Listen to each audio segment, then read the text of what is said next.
नमस्कार, ABC channel में आपका स्वागत है। मैं हूं सचिन श्रीवास्तव और आप मेरे साथ देखेंगे आजमगढ़ से जुड़ी खबरें। आइए नजर डाल लेते हैं आज की खास खबरों पर।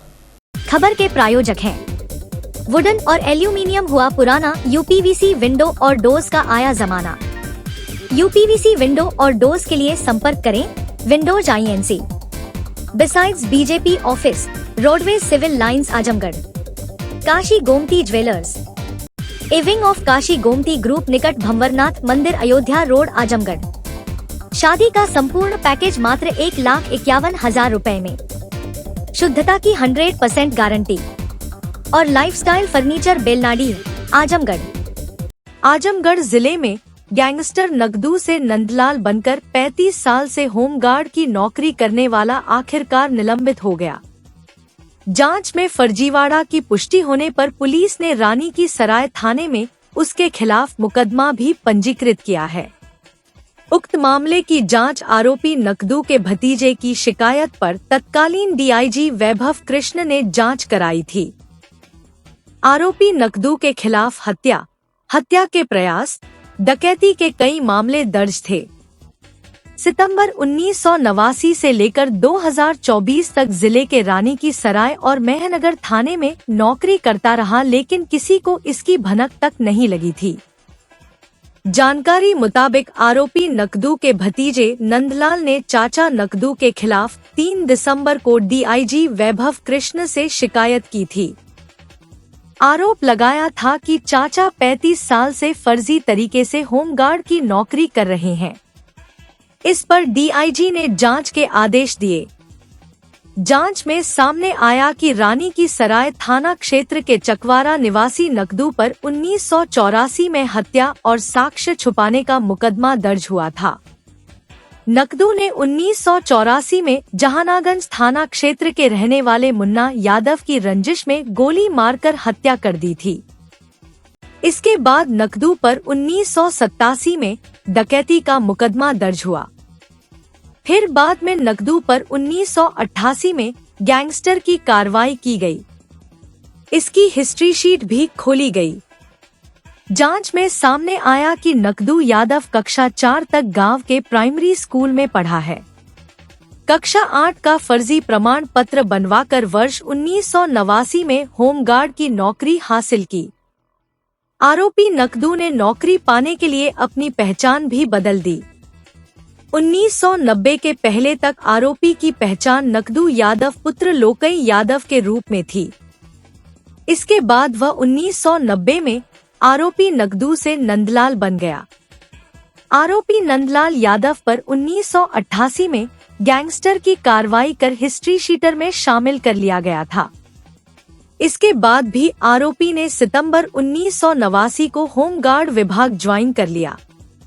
मजे की बात तो ये है कि हिस्ट्री शीटर होने के बाद भी तत्कालीन रानी की सराय थाने और लोकल इंटेलिजेंस की टीम के प्रभारियों ने आरोपी होमगार्ड के चरित्र प्रमाण पत्र पर सितंबर 1992 में हस्ताक्षर भी कर दिए हैं।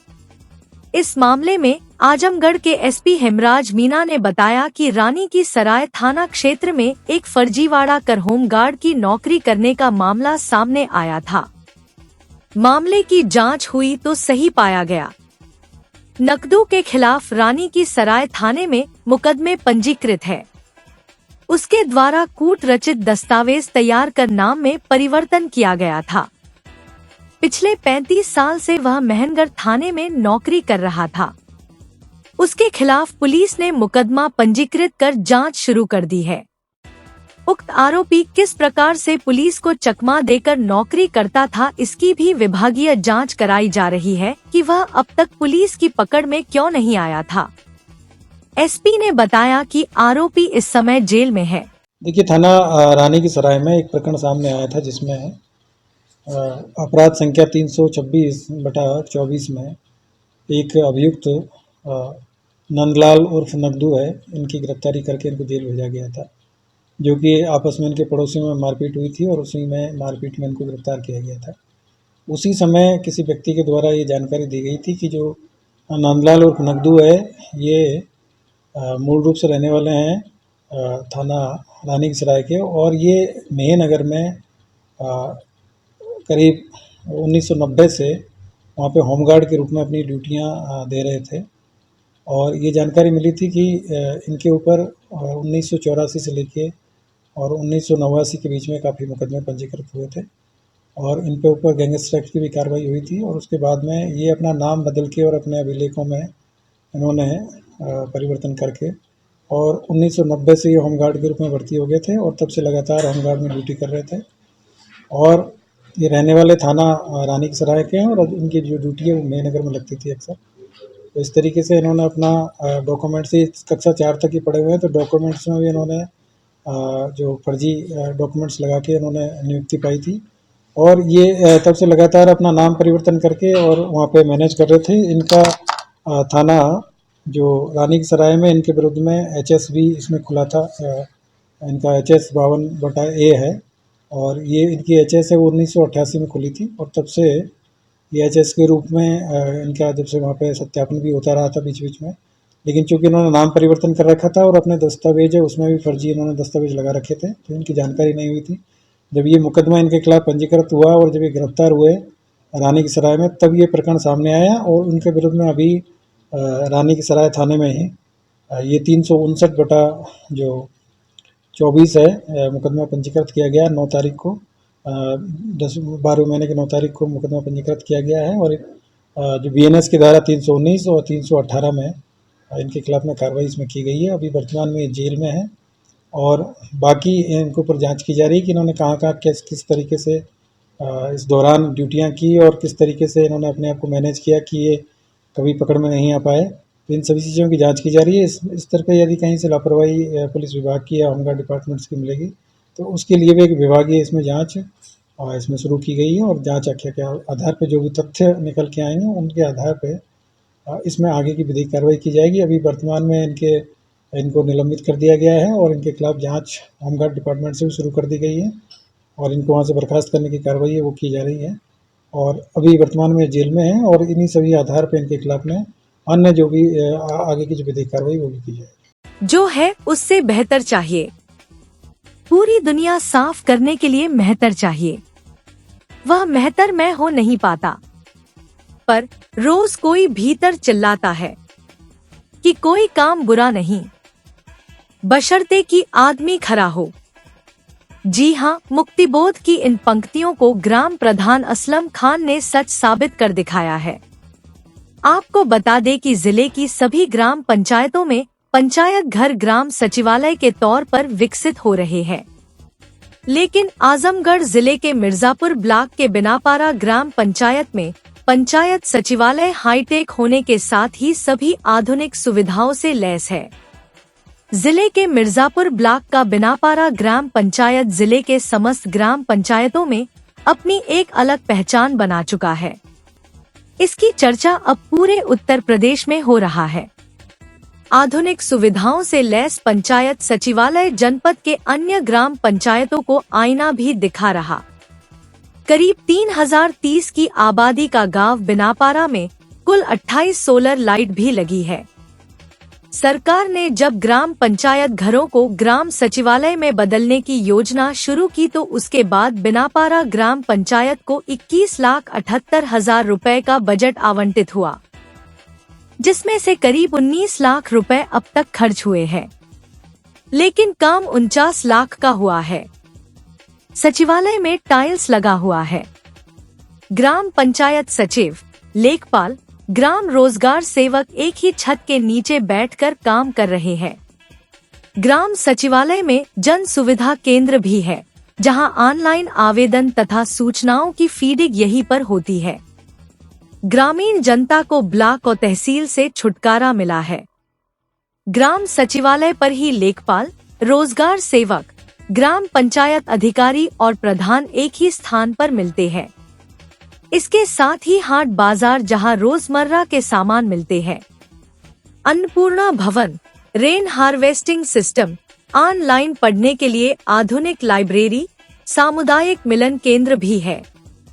इसके अतिरिक्त ग्राम पंचायत में मॉडल स्कूल, सामुदायिक शौचालय, आंगनबाड़ी भवन, खेल का मैदान, CC रोड व इंटरलॉकिंग, व्यक्तिगत शौचालय, जल निकासी के लिए नाली, सबसे बड़ी बात कि शहरों की तर्ज पर गांव में डोर टू डोर कूड़ा कलेक्शन भी किया जाता है। बिनापारा ग्राम पंचायत के ग्राम प्रधान असलम खान का कहना है कि वे एक स्क्रैप कारोबारी थे, लेकिन गांव से उनका बड़ा लगाव रहा।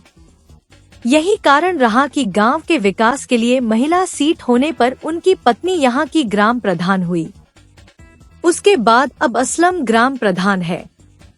दिलचस्प बात यह है कि असलम खान केवल 8वीं तक पढ़े हैं, लेकिन अपने सचिवालय में बच्चों के लिए हाईटेक लाइब्रेरी भी बनवा दिए है।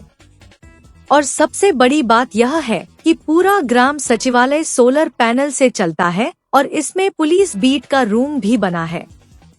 ग्राम प्रधान असलम खान कहते हैं कि अभी भी विकास पूरा नहीं हुआ है। उनका सपना है कि सचिवालय में जिम और एक मिनी स्टेडियम बनाने का है, जिसके लिए वे प्रयासरत है। ग्राम पंचायत बिनापारा में किए गए विकास कार्यों की मुख्य विकास अधिकारी परीक्षित खटाना ने भी सराहना की है।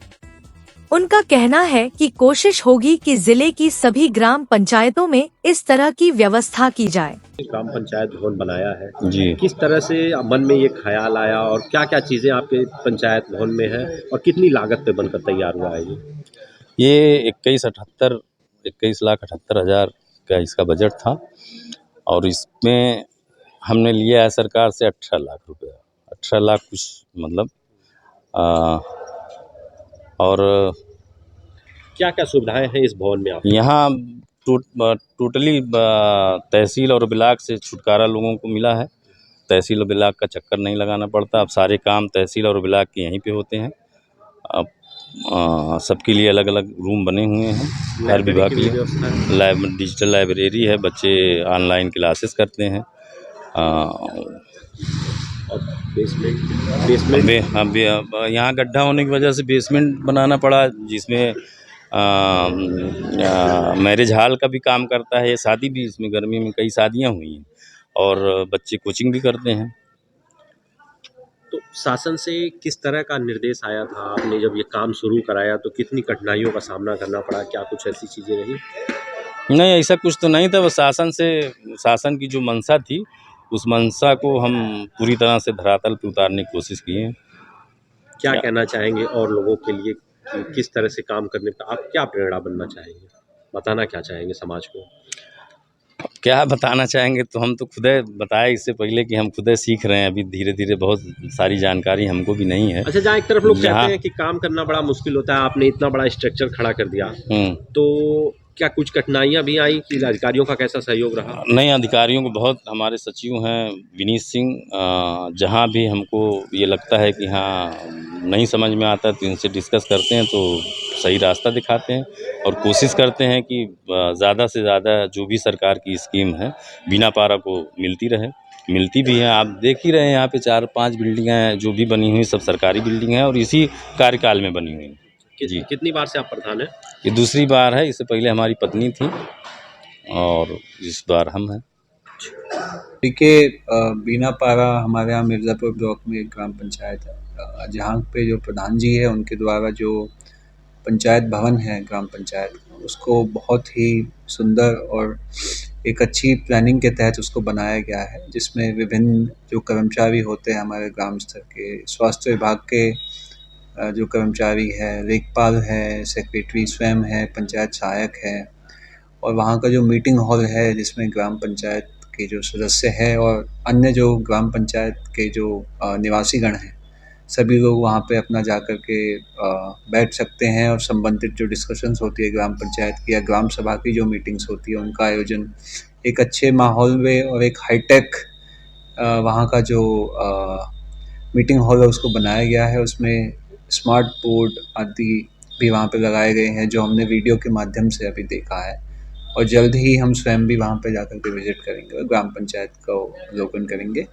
माननीय मुख्यमंत्री जी की जो मंशा है कि हमारे जो समस्त ग्राम पंचायतें हैं वो सुदृढ़ हो और मजबूत हो, उसका एक विशेष उदाहरण है और बधाई के पात्र है। और हम ये भी आशा करते हैं कि हमारे यहाँ जितने भी प्रधानगण हैं सब उनसे एक सीख लें और एक अच्छा पॉजिटिव उन्होंने कार्य किया, अन्य पंचायतों में भी इसको फॉलो करवाया जाए। बहुत अच्छा बना है, सब लोग आकर के देख रहे हैं और वीडियो बना रहे हैं इसकी, जो है बहुत अच्छा बना है जो है। प्रधान जी ने किस तरह से काम किया, आप लोगों का सहयोग रहा? प्रधान जी का बहुत अच्छा काम है, बहुत बेहतरीन काम किए, पूरे गांव में इंटरलॉकिंग और नाला सब कुछ बनवाए। और जो है कभी सचिवालय घूमा आपने, क्या क्या सुविधाएं हैं देखा? बहुत सारी सुविधाएं उसमें है, बच्चे पढ़ रहे हैं, सबका शादी ब्याह इसमें हो रहा है। अच्छा, नीचे भी बेसमेंट है। हाँ, सबकी शादी ब्याह इसमें कर सकते हैं आप। जो बच्चे पढ़ते हैं, जो फीस देने लायक है वो फीस देते हैं, जो नहीं देने लायक है वो मतलब ऐसे फ्री में पढ़ रहे हैं। तो आप इससे पहले भी कहीं इस तरह का सचिवालय सुना था? नहीं, कभी नहीं सुना था। अभी ये पहली बार सचिवालय बना है और पहली बार देखा हूँ। क्या कहेंगे अपने प्रधान के लिए और अधिकारियों के लिए जो इन्होंने बनवाया? अभी ये तो मतलब सीडी साहब आप ये कहेंगे जो है इनके लिए आप? सीडी साहब का भी सहयोग इसमें है और बहुत अच्छा सहयोग कर रहे हैं जो है सीडी साहब। इस तरह का काम होने से गांव में कितना अच्छा लगता है? बहुत अच्छा लगता है सिंह, वो साफ सफाई पूरा एकदम बिल्कुल जो है। और भी काम होने से बहुत अच्छा हो रहा है सब काम। पूरे मामले में ग्राम पंचायत सचिव विनीत सिंह की भूमिका भी महत्वपूर्ण रही। उन्होंने पंचायत वेब सीरीज की याद दिला दी। जब मेरी नियुक्ति हुई यहाँ पे ग्राम पंचायत बीनापारा में, यहीं एक छोटी सी गिनती रहा करती थी, तो फिर बैठने की भी मेरे कहाँ बैठूं, कार्यालय भी नहीं था कोई। फिर संजोग इतना अच्छा था कि शासन से निर्देश आया कि हर ग्राम पंचायत में एक पंचायत भवन का अपना एक कार्यालय हो, ग्राम पंचायत कार्यालय हो, जहाँ पे वहाँ के निवासियों को कहीं बाहर मुख्यालय पे न जाना पड़े, सारी सुविधाएं एक स्थान पे प्राप्त हो। फिर मैंने उसके लिए प्रधान जी से बात की। प्रधान जी तैयार तो हुए, लेकिन वो कहे कि जो ग्राम पंचायत की निधि में पैसा आता है वो पैसा इतना कम है कि अगर हम पंचायत भवन में लगा देंगे तो गांव का और कोई काम नहीं हो पाएगा। फिर मैंने ज़िले पे बात की थी, तो वहाँ से और विकास खंड से मेरे बड़ा सहयोग मिला। और ये RGSC योजना चलती है, राष्ट्रीय ग्राम स्वरोजगार अभियान, उसके तहत हमको 21,71,000 रुपये की धनराशि प्राप्त हुई पंचायत भवन बनाने के लिए। और उसके बन जाने के पश्चात तो फिर ये हुआ कि एक अन्नपूर्णा भवन बना है, सामने देखे होंगे आप। तो वो अन्नपूर्णा भवन ताकि राशन के लिए भी लोगों को कोटेदार के घर कहीं अन्यत्र जाना पड़ता है। फिर हम लोगों ने ज़मीन का चयन यही पंचायत भवन के पास ही किया, वो बन गया सामने। रोज आपके इस पंचायत भवन में क्या क्या सुविधाएं हैं? हमारे पंचायत भवन में शासन द्वारा संचालित जितनी भी योजनाएं हैं सबका लाभ यही एक ही पंचायत भवन पे सबको प्राप्त होता है। अलग अलग कमरे बने हैं जी, जैसे यहाँ लेखपाल जी बैठते हैं, स्वास्थ्य विभाग की टीम आती है और आशा आंगनबाड़ी कार्यकर्ती भी आती रहती है, पुलिस बीट भी आया करती है। तो इस तरह का आधुनिक जो आप लोगों ने बनाया है, इससे क्या संदेश देना चाहते हैं? जो और भी ग्राम पंचायतें हैं, लोग आपसे आगे सीख भी रहे होंगे, क्या कहना चाहते हैं? मेरा तो सबसे पहले शासन को धन्यवाद है कि उन्होंने इस तरह की एक योजना लाई कि ग्राम पंचायत का अपना कार्यालय हो। और कार्यालय में बैठ के बड़ा खुशी, एक अद्भुत फील होता है अपने आप अंदर की, एक जगह बैठ के ग्राम पंचायतों की समस्याओं का समाधान मेरे ही स्तर से संपन्न हो जाता है, बड़ी अच्छी बात। बुधवार को मंडलीय जिला चिकित्सालय आजमगढ़ के नवागत प्रमुख चिकित्सा अधीक्षक डॉक्टर दिनेश प्रसाद सिन्हा ने कार्यभार ग्रहण किया। नए SIC का चिकित्सालय परिवार ने स्वागत सम्मान किया। इस दौरान नवागत SIC डॉक्टर दिनेश प्रसाद सिन्हा ने कहा कि वह मंडलीय जिला चिकित्सालय की खामियों को दूर करते हुए शासन की मंशा के अनुरूप इसे संचालित करने का प्रयास करेंगे। मूल रूप से नालंदा, बिहार के रहने वाले नवागत SIC 1999 बैच के अधिकारी है। उन्होंने बताया कि गरीब मरीजों की सेवा सहायता के साथ उन्हें शासन द्वारा प्रदत्त हर सुविधा मुहैया कराना उनकी प्राथमिकता रहेगी। आपको बता दें कि नवागत SIC इससे पूर्व मऊ जनपद में वरिष्ठ परामर्शदाता के पद पर कार्यरत थे। डॉक्टर दिनेश प्रसाद सिन्हा अभी वरिष्ठ परामर्शदाता के रूप में जिला चिकित्सालय मऊ में कार्यरत था। मेरी प्रथम नियुक्ति जनपद गाजीपुर में हुआ, दूसरी उसके बाद मैं संत रविदास नगर भदोही गया, तीसरा में मैं आ गया हूँ मऊ आए। वहाँ के बाद शासन के द्वारा मुझे मंडलीय चिकित्सालय आजमगढ़ में भेजा गया है। यहाँ वरिष्ठ परामर्शदाता के साथ साथ प्रमुख चिकित्सा अधीक्षक का पद भी हमें शासन के द्वारा दिया गया है। सर कहाँ के रहने वाले हैं, कब बैच आपका क्या है? मैं मूल रूप से मैं नालंदा का रहने वाला हूँ और वर्तमान में बनारस में मेरा आवास है और वहीं के रहने वाले हैं। और बैच क्या है? बैच मेरा 99 बैच है। मेरा qualification Rajendra medical college and hospital Ranchi से हुआ है। पोस्ट ग्रेजुएशन में दरभंगा मेडिकल कॉलेज लहरियासराय से किया हूँ। सर आजमगढ़ जनपद में आपने ज्वाइन किया, क्या प्राथमिकता रहेगी आपकी सर? प्राथमिक जो यहाँ हमारे मरीज हैं, गांव से आते हैं, गरीब रहते हैं, उनकी जितना ज़्यादा से ज़्यादा सेवा किया जाए और उनको आज भरपूर केयर मिले और जो शासन का दिशा निर्देश रहेगा उस अनुसार से सारे लोगों की सेवा की जाएगी। मेन स्ट्रीमिंग के अंतर्गत जनपद स्तरीय प्रशिक्षण कार्यशाला का आयोजन बुधवार को मंडलीय जिला चिकित्सालय में किया गया।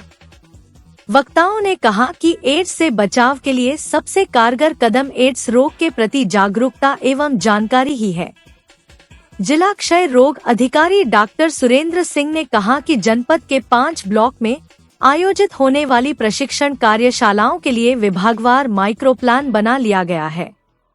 इसके अंतर्गत फूलपुर, ठेकमा, सठियाव, लालगंज व जहानागंज के टीचर, आशा, आंगनबाड़ी व ग्राम पंचायत अधिकारियों को 3 दिनों में 8, 10 और 13 तारीख को प्रशिक्षित किया जाएगा।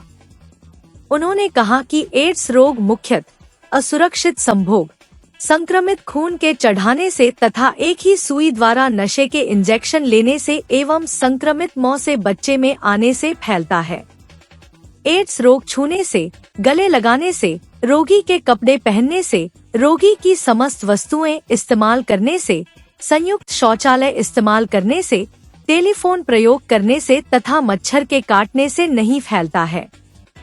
जिला क्षय रोग अधिकारी ने सभी को एड्स रोग के लक्षण तथा उनसे बचाव की जानकारी के साथ साथ यह भी बताया कि HIV का कोई उपचार नहीं है, बचाव व जागरूकता ही एकमात्र उपाय है। आज जो HIV एड्स के मेन स्ट्रीम की TOT की बैठक है,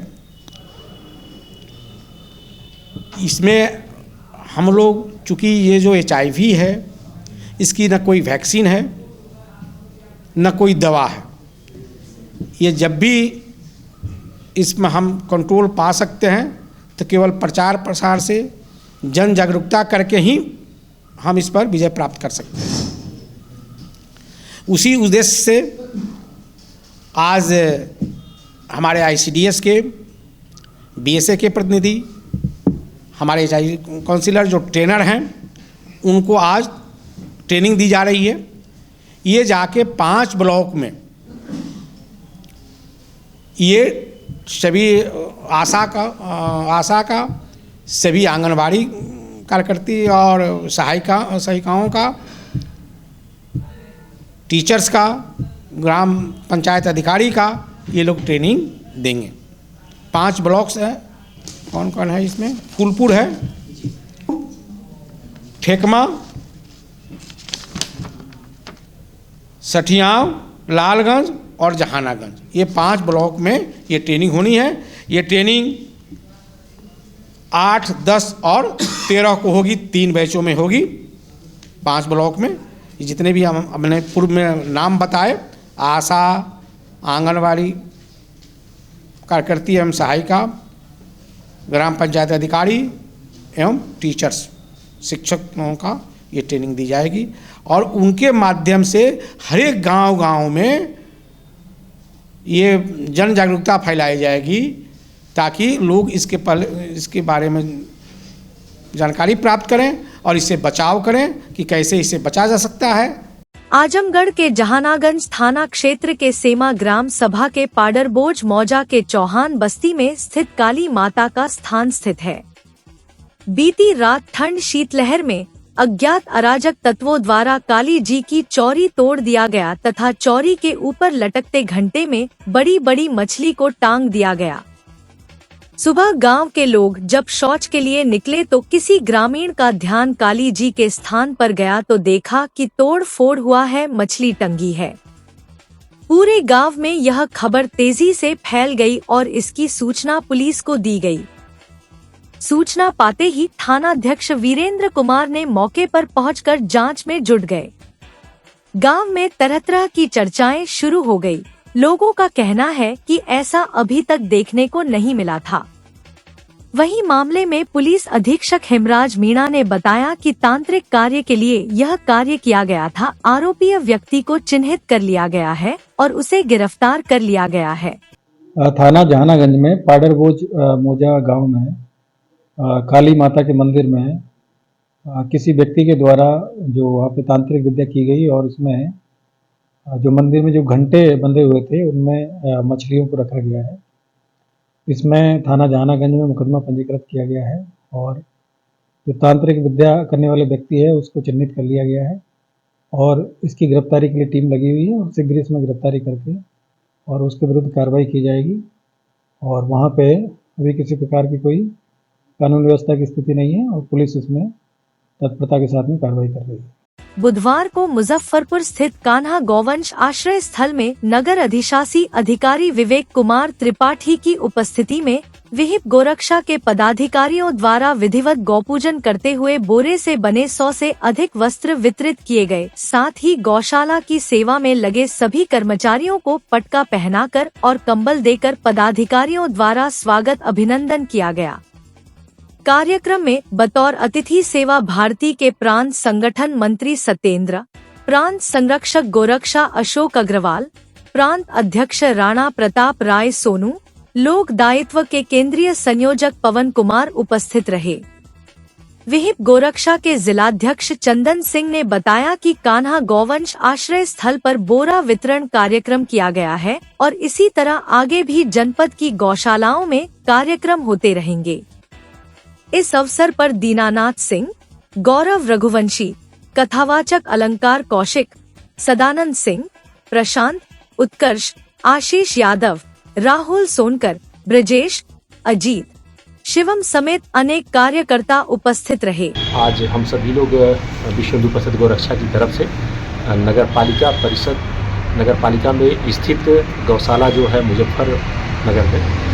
मुजफ्फरपुर में कान्हा गौशाला जो स्थित है वहाँ पे हम सभी लोग गए और जाने के उपरांत हम सभी लोगों ने गौ माता का जो है जितनी गौ माता हैं गौ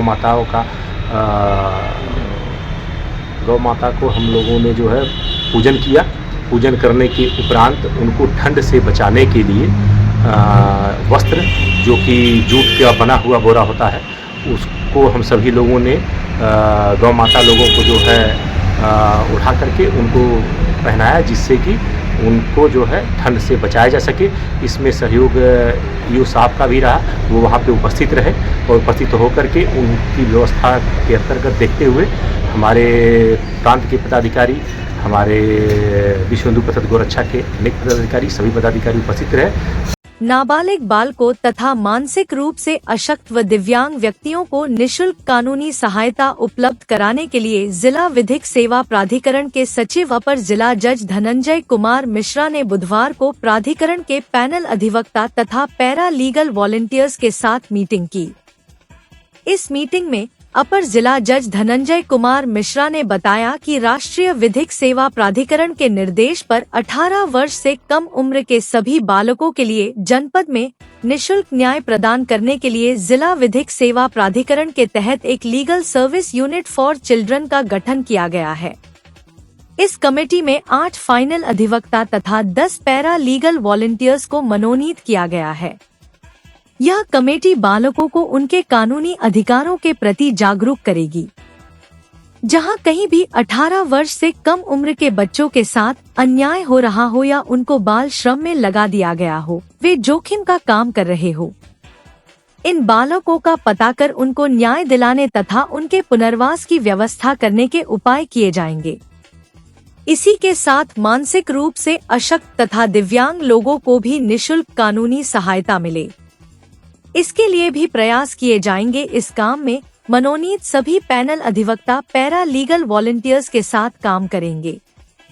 इस बैठक में पैनल अधिवक्ता के तौर पर छोटेलाल निगम, प्रदीप कुमार सिंह, शिव बालक चौबे, ध्रुव कुमार मिश्रा, जितेंद्र यादव, योगेंद्र कुमार राव, प्रतिभा सिंह तथा लालजी तिवारी शामिल थे। विधिक सेवा प्राधिकरण दिल्ली और राज्य विधिक सेवा प्राधिकरण लखनऊ के निर्देशानुसार यहाँ पर आजमगढ़ जनपद में जिला विधिक सेवा प्राधिकरण के अंतर्गत legal services unit for children और लीगल सर्विसेज यूनिट मनोन्याय, ये 2 कमेटियाँ गठित की गई हैं, जिसमें हमारे यहाँ पैनल लायर्स और PLVs को रखा गया है।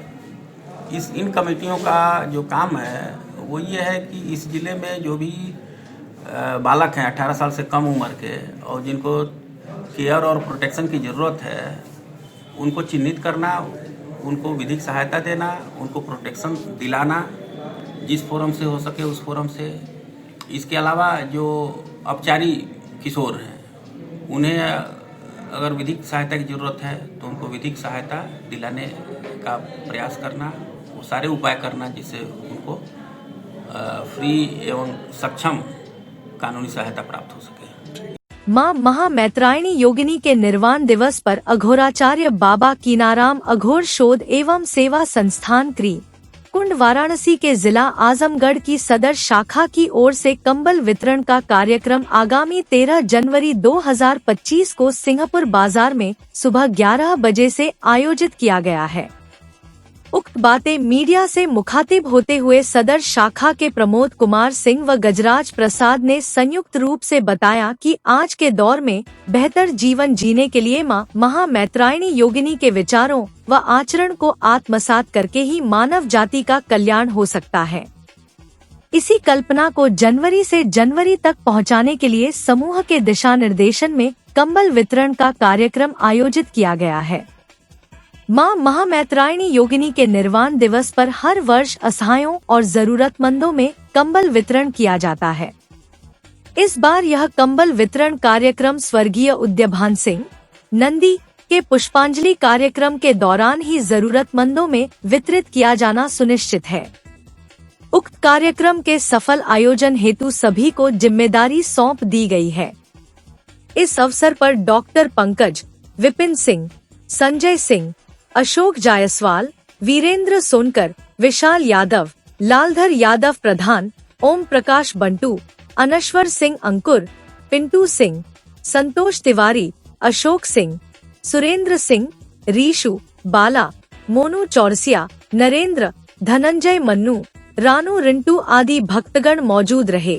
13 जनवरी को अघोराचार्य बाबा कीनाराम अघोर शोध एवं सेवा संस्थान क्रीमकुंड वाराणसी की शाखा आजमगढ़ इकाई के द्वारा जो है कंबल वितरण का कार्यक्रम हर वर्ष आयोजित किया जाता है। असहायों, गरीबों के, मजलूमों की मदद के सेवा की जाती है।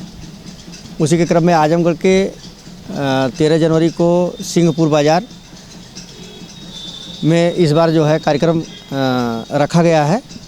उस कार्यक्रम के साथ ही पूज्यपाद महाराज श्री सिद्धार्थ गौतम जी महाराज के अति प्रिय उदयभान सिंह, जिनको नंदी जी के नाम से भी बुलाया जाता था आश्रम में, उनका पुष्पांजलि का कार्यक्रम भी भव्य रूप से उनके गांव रामपुर से निहित किया गया है। और उसमें जितने भी आजमगढ़ जनपद से गुरु भाई हैं या संस्था अघोर आश्रम कीनाराम बाबा से जुड़े पड़े हैं, उनसे सहयोग की अपेक्षा रखते हैं कि 13 तारीख को अपना बहुमूल्य समय दे करके सिंहपुर बाज़ार में अपनी उपस्थिति दें। कौन कौन लोग आ रहे हैं? अभी सुनील कुमार धनवंता जी सदर SDM जो IS ट्रेनी IS है, BDO मेहनगर, आश्रम की तरफ से प्रमुख रूप से जो है रामगढ़ चंदौली के प्रमुख व्यवस्थापक मेजर अशोक सिंह जी, चाचा लाल बहादुर सिंह जी भरतीपुर आश्रम के प्रमुख, और उदयभान सिंह जी के परिवार से चाचा अशोक सिंह जी, सुरेंद्र सिंह चाचा जी, और लालगंज आश्रम कैथी शंकरपुर से वहाँ के उपाध्यक्ष ब्रिजभान सिंह जी प्रमुख रूप से हैं, और अन्य भी कार्यक्रम लेने के लिए संभावित है। 13 तारीख को उपस्थिति सहयोगात्मक रहे। Kashi Gomti jewellers, a wing of Kashi Gomti group निकट भंबरनाथ मंदिर, अयोध्या रोड, आजमगढ़।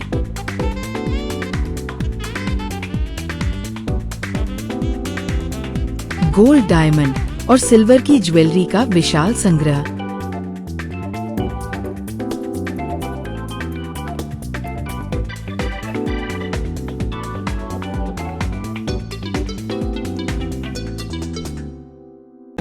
शादी के गहनों का संपूर्ण पैकेज मात्र 1,51,000 रुपए में। शुद्धता की 100% गारंटी। खूबसूरत लम्हों को बनाएं और यादगार। पहुँचे काशी गोमती ज्वेलर्स, निकट भंबरनाथ मंदिर, अयोध्या रोड, आजमगढ़। वुडन और एल्युमिनियम हुआ पुराना, यूपीवीसी विंडो और डोर्स का आया जमाना। अपने घर, मकान और ऑफिस में लगवाएं शानदार यूपीवीसी विंडो और डोर्स।